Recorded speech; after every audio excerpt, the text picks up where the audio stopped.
उन्हाळ्यामध्ये आपण वेगवेगळ्या प्रकारचे सरबत बनवत असतो.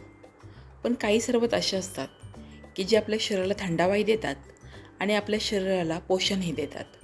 त्यापैकी एक म्हणजे सत्तू पावडरचं सरबत. आज आपण या व्हिडिओमध्ये सत्तू पावडर आणि त्यापासून बनणारे 2 सरबत बनवणार आहोत.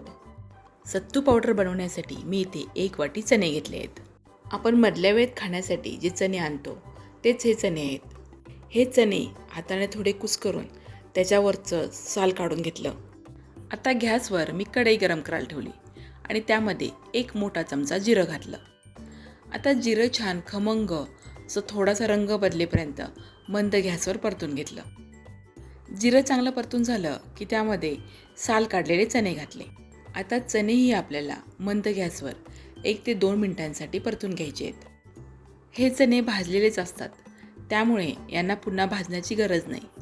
कधी काय होतं, आपण दुकानातून चणे आणतो ते खूप दिवसाचे असतात किंवा कधी ते थोडेफार मऊ पडलेले असतात, त्यामुळे त्याची पावडर नीट बनत नाही किंवा जर आपण त्याची पावडर बनवली तर ती जास्त दिवस टिकत नाही. त्यामुळे हे चणे एखाद्या मिनिटासाठी का होईना पण थोडीशी कढईमध्ये गरम करून घ्यायचे. आता हे चणे आणि जिरं पूर्णपणे थंड करून घ्यायचं.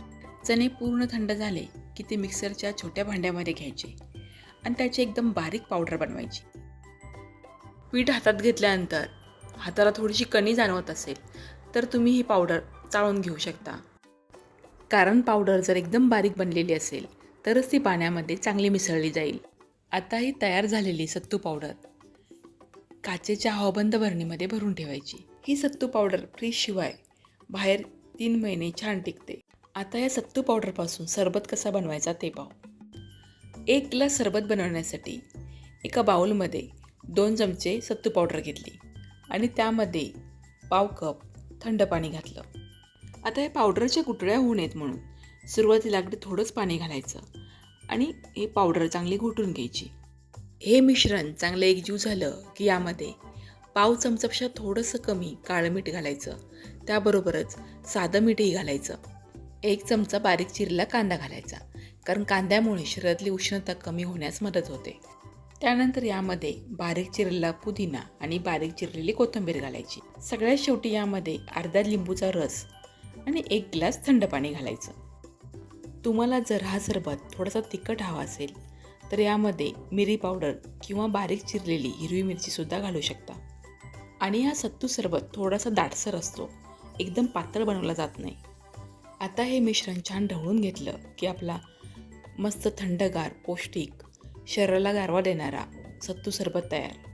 बाहेरून उन्हातून आल्यानंतर आपल्याला थोडं डिहायड्रेशन वाटत असेल, कमजोरी वाटत असेल, त्यावेळी हा 1 ग्लास सत्तू सरबत आपल्याला इन्स्टंट एनर्जी देतो. आता हा सत्तू सरबतचा आपण एक प्रकार पाहिला.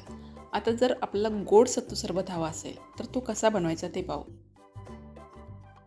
गोड सत्तू सरबत बनवण्यासाठी ग्लासमध्ये 2 चमचे सत्तू पावडर घेतली, 1 चमचा पिठी साखर घेतली. आता साखर आपल्या आवडीनुसार कमी जास्त करू शकतो. आता यामध्ये पाव चमचा मीठ आणि अर्ध्या लिंबूचा रस घातला. आता यामध्ये थंड पाणी घालायचं आणि चमच्याने छान मिसळून घ्यायचं. शरीराला थंडावा आणि झटपट एनर्जी देणारे हे सत्तू सरबत तुम्हाला कसे वाटले मला कमेंट करून सांगा. व्हिडिओला लाईक आणि शेअर करा.